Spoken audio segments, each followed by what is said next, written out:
Okay, so I think we can get started.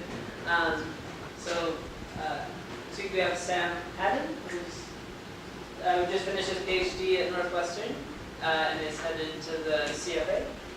So Sam has done a lot of work on characterizing exoplanetary systems by their transit time variations. So learning things about their properties, and has done some great work on analytic treatments of planetary resonances. And he's here for the week. We're working on some of that stuff together. It's been a lot of fun. And he'll tell us about a lot of that work. Yeah. All right.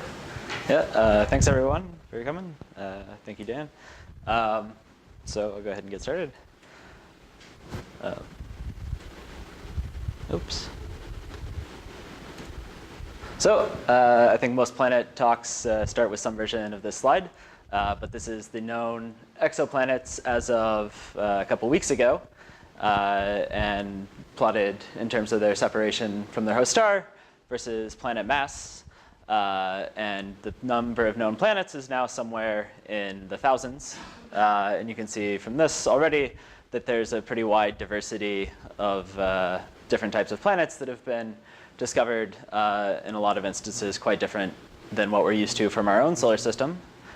So in this plot, I've colored planets by how they were discovered, using black dots for all planets that were discovered via the transit method, and the red planets, or the red dots, are all planets discovered by other methods, and that usually means they were discovered by radial velocity. But you can see from this that the majority of discovered planets to date have been discovered by the transit method. And that's because the majority of planets to date have been discovered by NASA's Kepler mission, which was a transit mission. So Kepler monitored something like 100,000 stars continuously for 4.5 years, and just stared at those stars looking for dips in their brightness that occur when a planet happens to pass between our line of sight and that star. And so when it measures these dips, it pretty much immediately gives you the two quantities that I'm plotting here. The orbital period, how often the dip happens, and the planet radius, which is just the size of the dip, or how much light it blocks from the host star. And so these are the natural units that Kepler measures. And one of the key results of the Kepler mission is the sort of ubiquity of these types of planets in here, which I'll just refer to as Kepler planets. These are things in between a few days out to about 100 days in orbital period, and somewhere in between the size of Earth and Neptune. And so you might recall that our solar system doesn't have anything like this. So obviously, there's great interest in better characterizing these types of planets given their ubiquity. Another feature of these planets is that they're often found in multiplanet systems. So here I'm showing the same plot before, period versus radius of the planets, now just restricted to systems where we see multiple planets transiting the same star. I've colored the points by how many planets are seen by their multiplicity, or how many planets are transiting in a given system.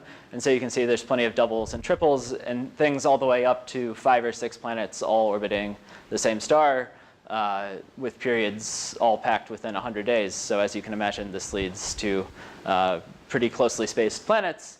And in fact, something like 20% of the Kepler host stars have more than one transiting planet. So there's sort of inherently an abundance of multi-planet systems. What's the present understanding of the transit multiplicity? So there's some degeneracies with inclination, but one of the interesting things is that everything seems to come from a sort of underlying population, except for there seems to be an excess of like singleton transiting systems that are just by themselves. And there's some interesting evidence as well that these single transiting systems tend to be more eccentric and tend to be possibly misaligned relative to their host star. So it looks like something sort of dynamically crazy happen to them. I'm not going to talk about those much today. Proportion roughly total. Of the total, well, I guess if 20% of the host stars have multi-transiting, most of them are doubles or triples, then it's something like half and half, I guess. Yeah. Okay. Right. So given the sort of ubiquity of these types of planets, it's of course interesting to know a little bit more about them. So we have period and radius measurements, but if we want to know more about how they formed, we're interested in getting mass measurements. So combined with a radius measurement that tells you something about the planet's bulk density, from which you can infer some sort of constraint on the planet's composition.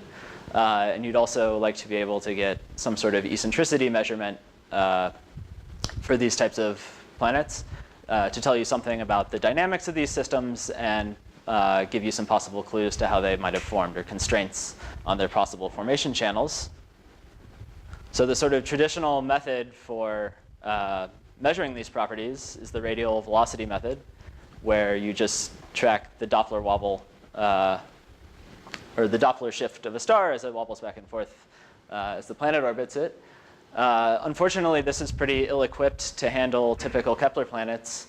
For things smaller than about 4 Earth radii, you can really only get planet masses out to about 15 days or so. And it's basically hopeless to measure these types of planets' eccentricities. You just can't get enough signal to noise to make an eccentricity measurement from radial velocities from these types of planets. So today, I'm going to spend some time talking about another way to measure properties in these systems called transit timing variations. I'll talk a little bit about how you can measure planet properties with transit timing variations and then discuss results for a large sample of TTV systems. And then I'll discuss a little bit about the dynamics and stability of these types of systems. And in particular, I'll talk about predicting instability in these systems with resonance overlap and talk about a new stability criterion for 2-planet systems based on resonance overlap that can hopefully be extended to treat more realistic systems. So the basic idea of transit timing variations is this. If you have a single planet orbiting a star, its orbit is pretty much purely Keplerian. And so its transits occur at completely predictable and periodic time intervals. And so you can just line up successive transits by when you expect them to arrive and basically set your watch by how often they come around. However, when you have more than one planet orbiting the same star, because these planets are gravitationally interacting with each other in addition to the gravity from their host star, their times of transits, or their orbits will no longer be purely Keplerian, and their times of transits will sort of oscillate back and forth or vary back and forth across a mean orbital period. So sometimes the transits will be a little bit early and sometimes a little bit late.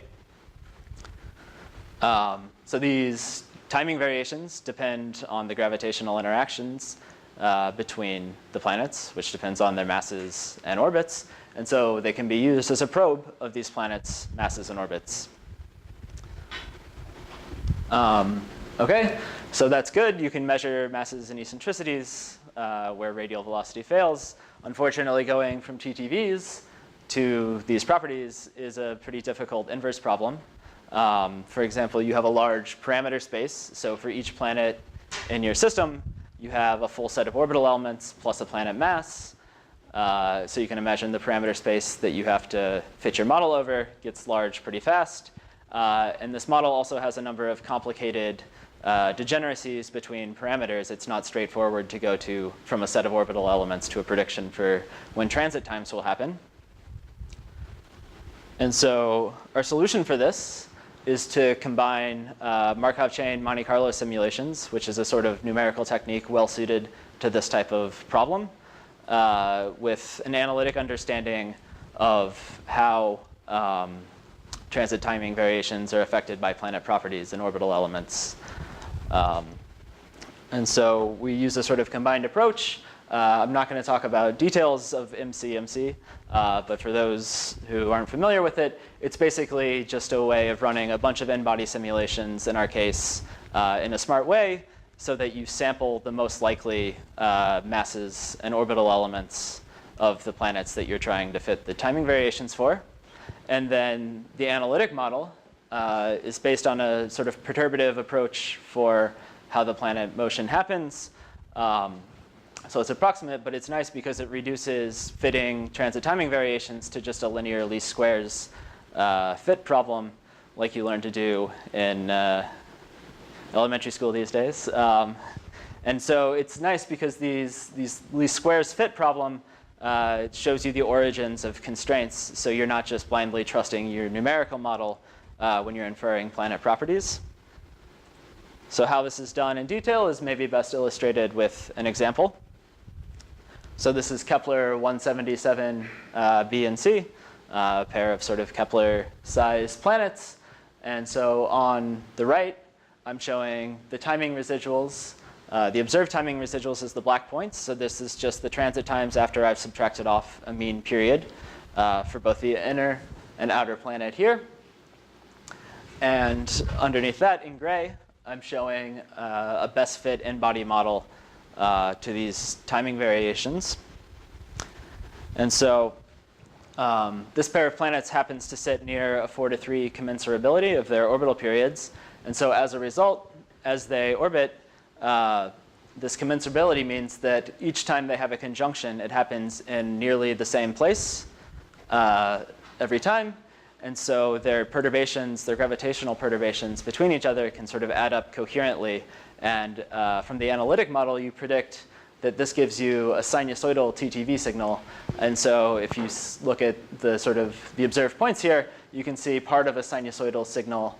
You don't have a full period, but you can see the sort of sinusoidal underlying structure to these timing variations.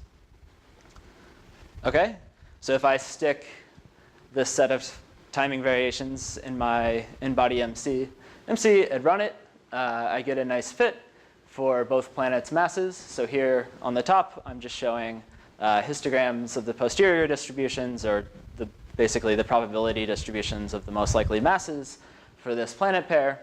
You can see things are fairly well constrained. And then below that, I'm showing a joint constraint on mass and eccentricity of this system. And you can see you actually get a very precise constraint on eccentricities. And you can see there's some sort of covariance in between these two quantities, suggesting that there's degeneracies inherent to the model, or there's sort of complicated covariances between parameters. So that's the numerical model, but can you understand this from an analytic standpoint? So you can take the analytic model, and what it allows you to do is, so we'll just break apart this bottom planet's TTV into separate pieces. So what I've done is taken this TTV and broken it up into constituent pieces that the analytic model predicts. So this top panel, this sinusoidal bit here, is caused by the fact that this planet pair is near a 4:3 commensurability. You get this long-term sinusoidal trend as the line of conjunctions of these planets sort of goes around a full rotation, and the perturbations add coherently. And then in this orange, you can see the sort of choppy signal here that you can also make out in the gray is caused that the sharp jumps are actually caused each time the planets have a conjunction. They basically get a kick in their semi-major axis, and so their instantaneous orbital period, and you get a transit that's either late or early, depending on the details of that. And so you can just sum up these two terms, and you recover basically the full TTV that you observe. How frequently can the residuals be reduced to such a simple decomposition? So these are sort of the leading order pieces that you expect to see. So I find it in practice, you basically, if you see any TTV at all, you see these two pieces, and then sometimes there's a piece that has basically twice the frequency of the sinusoid. And how frequently is the conjunction perturbations naked eye, basically, just looking at the So as they say, this is a typical example, by which I mean like the best case in the data. This is on the better side. So I mean, there's a fair number of cases where you can sort of see it. So most of the good mass measurements are because you also get this piece as well. And so you'll see in a bit roughly how frequently that is the case. OK. And so like I said, this analytic model lets you break apart the TTV into these components.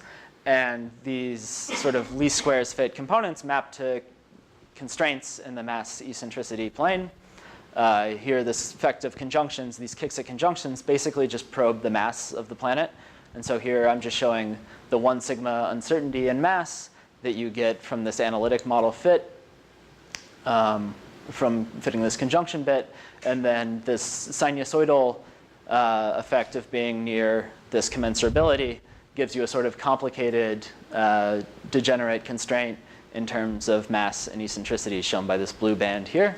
And so you can see that when you combine these constraints together, you sort of pin down all the properties, and things are nice and well constrained in this case. OK, so that's one planetary system. And so you can take this same procedure, and we've applied this to 55 multi-planet systems, all shown here, where we've carried out full MC-MC fits as well as analytic fits, and identified which of these planets are you really getting a robust mass inference for.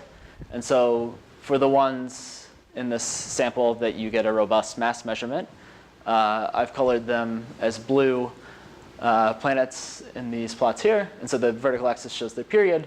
The planets are shown in blue, and they have an orange core in the center. So what I've done is taken each planet and, based on its mass and radius, decomposed it into a model where it's a rocky core overlaid with hydrogen helium gas envelope. And so you can look in this in a little more quantitative detail by plotting things in the mass radius plane. And so here, the ones where we have a nice robust mass measurement are shown as the black points with air bars. The sort of less robust masses are in the background in gray, just to give you an idea where those fall. And then the RV measured planets, or a number of RV measured planets smaller than, I think it was 6 Earth radii, are shown in pink. And so you can see there's a pretty wide diversity of radii with not really a strong correlation with the planet masses in the sort of regime of a few Earth masses up to 10 Earth masses. In the background, I've shown constant composition or theoretical mass-radius relationships for a constant composition core of pure iron, pure rock, or pure ice, water. And so you can see a lot of the planets sit well above the rock or even pure ice line, meaning they basically have to have a significant fraction of their volume anyway in gas. And so if you run a model of, say, an Earth composition core overlaid with different amounts of gas, you can reproduce the sort of radii that we see here. And so I've shown a mass-radius relationship for basically what a planet covered in 1% by weight, 10%, and 20% by weight hydrogen helium. Here, so these are actually pretty flat, and these serve as a pretty good probe of planet radii. But you can see a lot of these planets require a few percent to maybe up to 20% of their mass in gaseous envelopes in order to explain their compositions. Sure. Yeah. Yeah, so I mean, whenever you're making a classification like this, you sort of have to pick an arbitrary way to classify. But that's typically what you don't have that clear chopping signal to give you a strong mass measurement in these cases. That's usually right. What doesn't give you as strong a measurement. Sorry, I might be very confused here, but shouldn't the Jupiter mass planet have way more hydrogen and helium than? So I've just cut off these lines here. So the models, this only runs up to 10 That's right. So this is probably over 100, or approaching 100% or more of its mass by weight. So this is assuming a model where you've taken a rocky core and just put gas on top of it, and it turns out to not be so sensitive to exactly what that core is composed of, and some other things like that. It's basically things are pretty flat in this sort of mass regime, if you plot it in terms of percent weight by gas, anyway. So it looks like first order, at least, the distribution of envelopes is pretty uniform. It's just clustered everywhere, I guess. Yeah. Yeah. So that's. It seems to suggest that something other than the core mass is sort of dominating how much gas these things accrete. Maybe it's something to do with the disk, or just how long the disk happens to last. Yeah. Okay, so you might have noticed in the last plot that the RV planets appeared systematically less dense than the TTV planets. This has been noted before since some of the first TTV mass measurements. But one simple explanation is that there appears to be a trend of density versus period, where you have more dense planets closer in. And then, as I said before, TTV is able to probe out to longer orbital periods for these types of planets than RV is able to measure. And so they're really probing two different period regimes. So there's some selection effects, obviously, or all sorts of selection effects that go into a plot like this for what you're able to measure. Sure? Didn't TTVs also gave lower masses for planets where government ignore the mass from RV? So there have been a few discrepancies that have since been resolved, and I think almost all in TTV's favor. Of course, the person who does TTV says that. No, I mean, there's really only a handful, and one of the TTV ones that I'm aware of, I think people fit the TTVs sort of before you had enough signal to know exactly what was going on. Or actually, no. It's one of the highest signal to noise TTV cases, and I would stake good money on the TTVs being right at this point. And they didn't have a full orbital period coverage in RV or something. There's a few other cases that we can talk about. Just to clarify that point, so there's been a number of cases where there's both RV and TTV, but a small subset of that there was discrepancies, but now they're mostly. There's only a handful of ones with both. They sort of probe, as you can see from here, they probe opposite sort of period regimes. And among that small handful, there's an even smaller handful where things disagree. Yeah, I'm not. It's been a while since I went through the whole list, but I think most of the discrepancies are pretty much resolved at this point. Right. Yeah, so there's selection biases and stuff, but one possibility is that because the RV planets are closer in, they're more sensitive to having any sort of initial envelopes that they have photoevaporated and losing their envelopes by photoevaporation if they would have had any envelopes to begin with, which is the subject of a whole nother talk in itself. Okay, so we've measured masses for these planets. Now we have eccentricities as well. And so in this plot here, I'm taking all those TTV planets and just plotting smoothed histograms of the posterior distributions that you measure with MCMC. So each one of these black hills or peaks is a separate eccentricity measurement. And all I've done in the bottom here is just taken all these points and sort of dumped them into one distribution. It's not formally correct in terms of probability, but it gives you just a nice sense of what the typical sizes of these eccentricities are. And so the median value is something like 0.025. Yeah? Sorry, just for the last slide, is the reason why the TTV is not good at close in is because the chopping is too high frequency, so you can't get good measures? So the TTV amplitude, it's actually what you measure. It's a fraction of your orbital period. And so a short orbital period, a fraction of your orbital period is shorter. And so it's you don't measure it as well. Right, you get larger, it just scales with period, basically, the TTV amplitude. That's right. Yeah, so that helps at longer periods. Sure. And so, right. And so, we get a median eccentricity that's fairly small. And this is consistent with some works that have looked at a statistical sort of approach, taken a statistical approach to these types of planets. But this is really the only method where you can get individual eccentricity measurements in individual systems.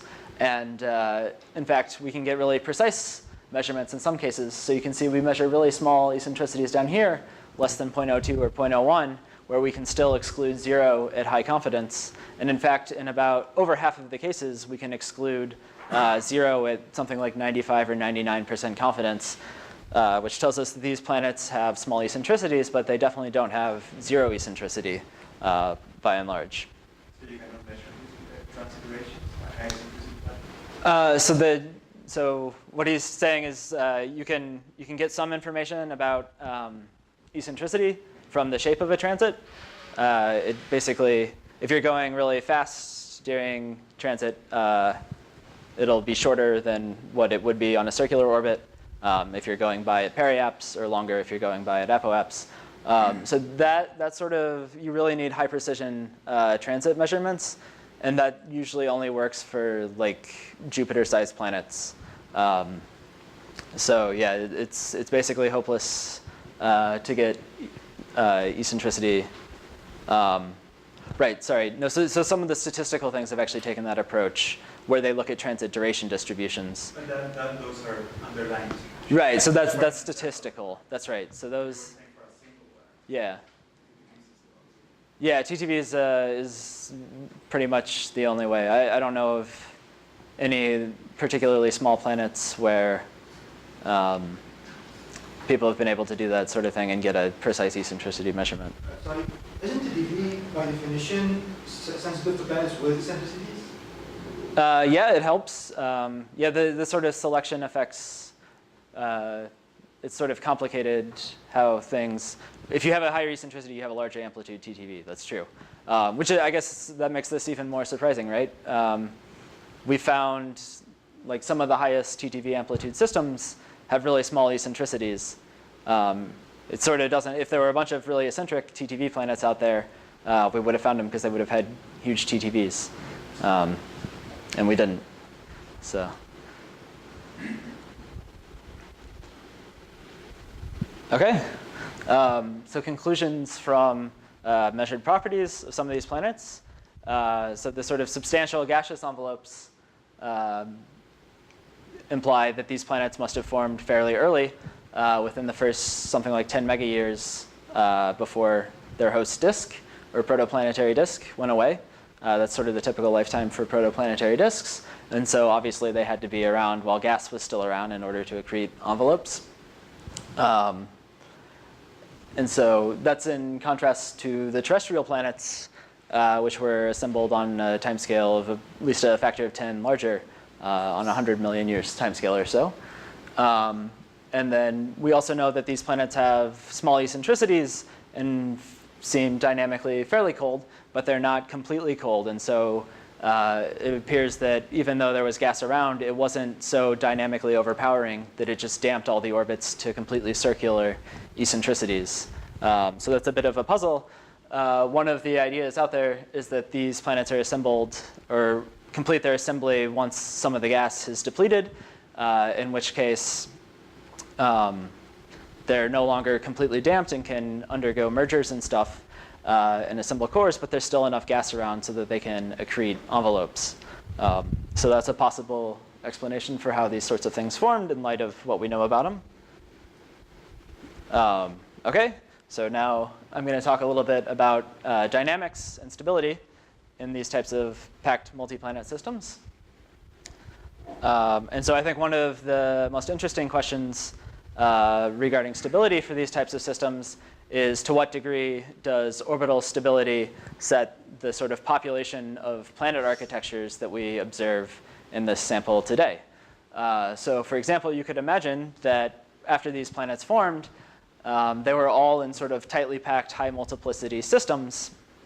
And so some of those systems survive into today with all their planets intact, while other ones are unstable on shorter timescales. And as they evolve, they lose planets to instability and possibly become, will become lower multiplicity systems and possibly dynamically hotter. And so there's some numerical results that sort of support this scenario that I know Yen-Chin has worked on. And so the basic result is that if you look at the sort of most tightly packed among the Kepler systems today, they really seem like they're on the verge of dynamical stability if you sort of compare them to predictions from numerical simulations. So that suggests that sort of the upper tail of the packed architectures that we see are just the ones that are sort of left surviving after all the other ones have been carved away by dynamical instability. Of course, to address this question in more detail, you have to know first when multi-planet systems are stable or unstable.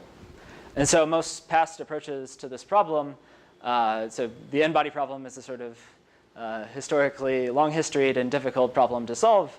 Lots of famous scientists since Newton have worked on it.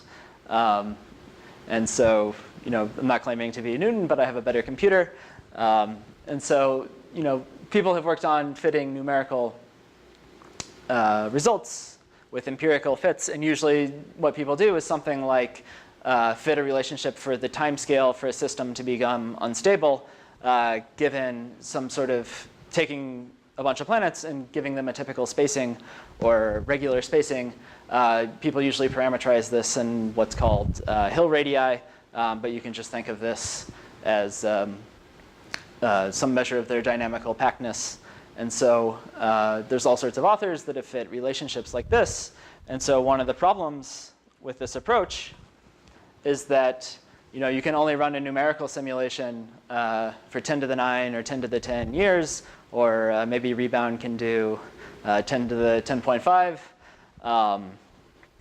But still, a billion orbits for these sort of 10-day, at a 10-day orbital period is only 30 megayears. And so that's a fairly small fraction of the sort of total lifetime of these systems, which is on the order of gigayears. And so it's pretty much intractable to sort of treat these things numerically. And so you'd like to have analytic results to sort of complement and understand what's going on in your numerical results. And so one of the few ways to make headway in predicting chaos and instability in numerical or in planetary systems is to use the idea of resonance overlap. So this is a sort of generic criterion for predicting chaos in conservative systems. And this is been applied, and planets are a conservative system, right? And so this has been applied to predict the sort of stability limit of how closely can I pack two circular planets, first in the 1980s for a massive planet and a test particle, and it's been more recently used to treat two massive planets. But of course, we know real planets have eccentricities, and so we'd like to be able to extend this treatment to treat eccentric planets as well. And so you can say, oh, it's still only two planets, but I think this is an important first step in towards treating more realistic systems. And I think a lot of the tools that you use to do two planets carry over to higher multiplicity systems, as I'll try to argue at the end. So before we talk about planets, I just want to illustrate how resonance overlap works with a simple system or a simple example. And so here I have this toy Hamiltonian. I swear it's the only one in the talk. And so if I cover up one of these cosines, this is just the Hamiltonian for a simple pendulum. And so if it were just the single cosine term, what you would see when you plot the phase space of this system, so here I have theta and its conjugate momentum p, is that you get, in this part here of phase space, you would have pendulum-like behavior where inside this sort of island, you have pendulum-like vibrations. So the pendulum does this. And then if you go outside the island, the pendulum's doing something like this. OK, so that's one pendulum. I uncover the other cosine, and you'd say there's another resonance down here, or another area where you get pendulum-like behavior. And as long as these two areas are well separated, you can compare this sort of prediction for the behavior to numerical integrations. So now I'm just plotting trajectories that I've integrated numerically, and I'm putting them down on this phase space plot. And you can see basically this is the behavior you get. Inside the resonances, you get resonant-like behavior, where the p and theta are confined to that island. And outside, you get the pendulum going like this. OK? And so that's nice. But as the two resonances start to move a little closer together, you still get a lot of regular behavior, but you start to see chaos appear around what's called the separatrix, or just the curve separating libration like this to circulation. And so the chaos, that's sort of these fuzzed out curves, the pink and green. When you see that, it's sort of indicative that you have chaos in the system. And then once these resonances are totally overlapped, as you go closer still, you get sort of a global region of chaos in the system where the resonances used to be. OK? So now we can go to planetary systems. And hopefully, based on the last example, I've convinced you there's only two things you need to know in order to apply this sort of prediction for resonance overlap. You need to know where the resonances are in phase space, and you need to know how big those resonances are. Once you know both of those things, you can tell when they're overlapping. OK, so we'll tackle question 1 first, where are the resonances? And so in planetary systems, at least the ones we'll be interested in, resonances occur at the so-called mean motion resonances, when you have the period ratios of your planet pair equal to some integer ratio like this. So some ratio of small integers, where this integer k people will refer to as the order of the resonance. And so if you want to look in a little more detail about where resonances sit in the phase space, you first need to define a resonant angle. So the basics of how a resonance works, we'll start with a first order resonance. And so as these planets go around, they'll have conjunctions near the periaps in the resonance. They'll have conjunctions, or sorry, excuse me, at the very center of the resonance, they'll always have their conjunctions near the periaps of the inner planet.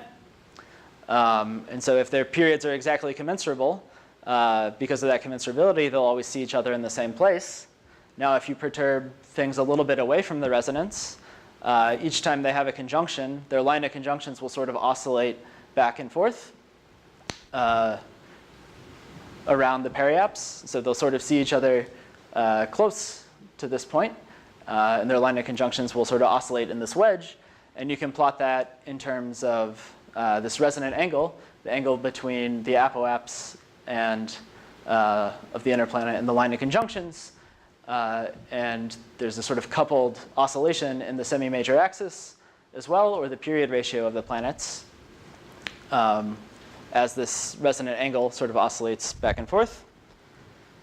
So that's a first order resonance. Now if you go to a second order resonance, instead of having conjunctions always in the same place, you have a similar picture, except for now the conjunctions will sort of alternate between two different locations. So they'll have a conjunction here, come around, and then they have a conjunction here. And if they're a little bit away from exact resonance, where these conjunctions happen, again, sort of oscillates back and forth. And so you can go, again, to a third order resonance, and it's sort of the same story. Now there's 3 places, and hopefully you can extrapolate to higher order resonances from now. So that's where resonances are. And so the second question is how big resonances are. And in particular, we can look at how big these resonances are in terms of semi-major axis. So what's the sort of maximal oscillation in period ratio, or A, semi-major axis that can happen for these resonances? And that turns out to scale like the square root of the perturbing planet's mass multiplied by some eccentricity dependent factor that goes like k over 2, where k is the order of the resonance. So for this first order 4 to 3 mean motion resonance, the width of the resonance just scales like square root of eccentricity. So here I'm showing where these two red dots map to in a sort of period ratio eccentricity plane. So as you increase the planet's eccentricity, its sort of maximal width gets wider and wider, like square root of eccentricity. If you go to a second order resonance, the width of these resonances in semi-major axis space or period ratio space just scales linearly with eccentricity. And then for third order, it's e to the 3/2. OK, so now we have where resonances are, and we have how big resonances are. And so now we can try to predict where they're going to overlap. And one way to see that is to look along the axis in period ratio versus eccentricity. So here I'm going to look at all the resonances between the 2 to 3 and the 3 to 4 first order mean motion resonances. And here I'm showing their widths at different eccentricities. So the maximal width stretches from here to here at this eccentricity. And so I can go ahead and add in other resonances. So you get a 5 to 7 second order resonance in between these two. And already we have a point where these two resonances overlap. So the width of this resonance here makes it overlap with the second order resonance in between. And so we can add more resonances and we get more overlap. And so once the resonances are overlap, that's where we expect to get chaos, remember? So we can keep adding resonances, now going up to fourth order. We can go crazy and just go up to ninth order.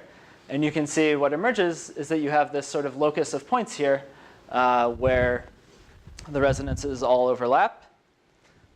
And so now I'm going to take away those points and just join these points with a line. And so according to the resonance overlap criterion, we just expect to have chaos above where all the resonances are overlapping with each other. And so we can test this against numerical results. And so now I'm showing that same line, but in the background, I'm putting the results of numerical integrations of two-planet systems, where I've colored the background black for regular or non-chaotic trajectories, and then all the points that are chaotic, as determined from the numerical integrations, are colored as white. And you can see that this does a pretty good job of predicting where you expect the transition to chaos to occur in two-planet systems. So resonances are really underlying what sets the chaos, or what sets the transition to chaos in these types of systems. We can go now to three-planet systems.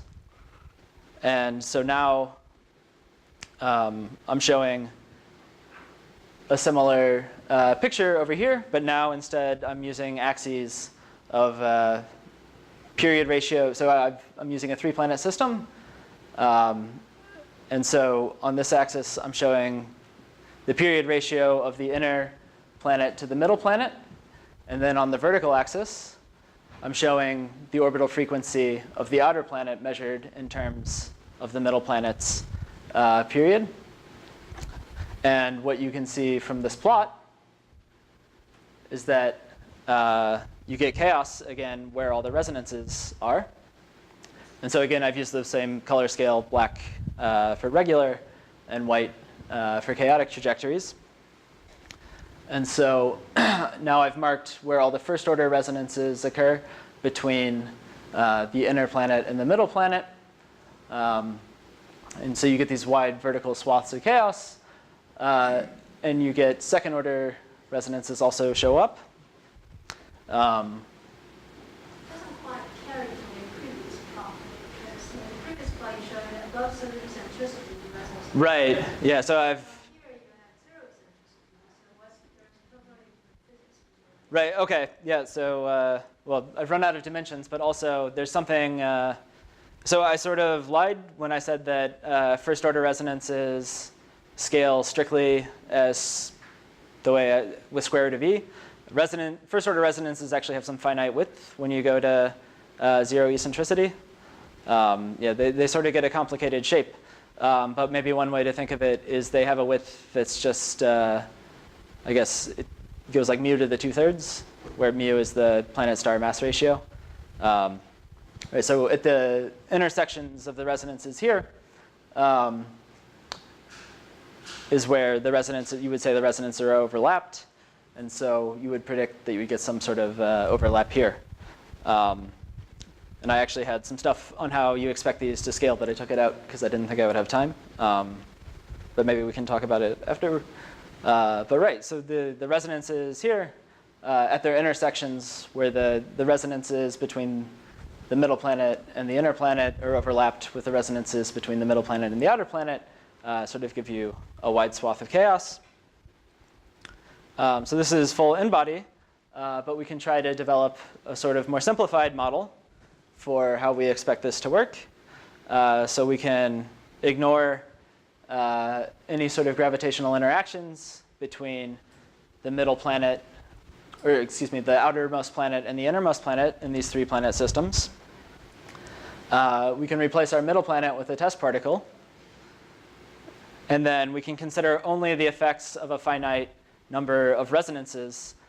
So I won't go into the details of exactly how you do this, but basically this amounts to the fact that you can just express the gravitational interaction between all the planets. You can just decompose it into a bunch of Fourier terms and only select the ones that correspond to the resonances you care about. So you can isolate the effects of particular resonances on your system while throwing out all the rest. And so if you do this, now I'm showing a comparison between that same in-body plot on the left. And now on the right, I'm showing the results of integrations that only include first and second order resonances. And I've turned off any sort of interactions between the outermost and innermost planet and replaced the middle planet with a test particle. And you can see you get really good agreement for where you see chaos. The one thing you might see that you miss is this stripe here, which is actually a resonance between the innermost and outermost planets. And so since I've explicitly turned off any interactions between those planets, I sort of don't expect to pick up that because I haven't built it into my model. But you can already see that the resonance structure in the system is really what's responsible for the chaos. OK. So I think I'll leave it there. Just to summarize, so first I started by discussing how we address the TTV inverse problem using both MCMC and analytic means, and then applied this to a large sample of TTV planets to measure masses and eccentricities. And then we looked at the dynamics of 2 planet systems and predicting chaos with resonance overlap. And you can get a lot of mileage out of just looking at where resonances overlap in phase space in order to predict the sort of onset of chaos in these types of systems. And then from sort of semi-analytic or numerical evidence, you can see that resonances also play a role in setting the stability in sort of more complicated 3-planet systems. So I think I'll leave it there. Thank you.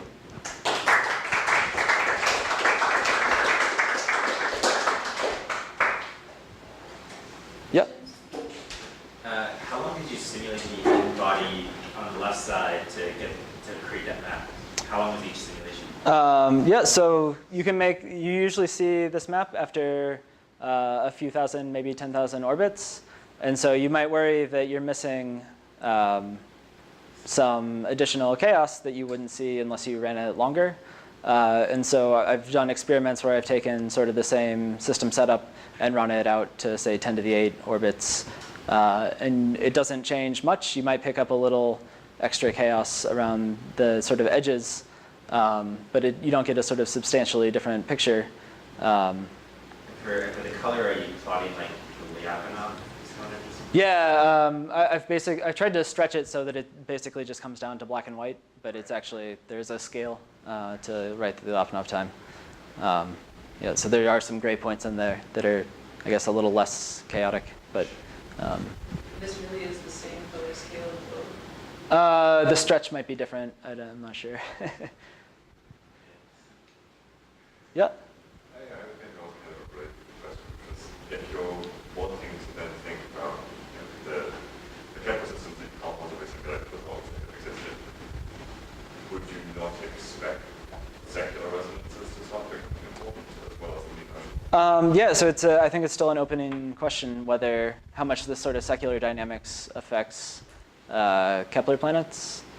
I guess to tackle that question, you can, just like I've put in only mean motion resonances in this code here, you could try putting in only secular effects or some mix of secular effects and mean motion resonances and try to sort of set up a model that you can evolve for a longer time than you can an in-body model to try to answer that question.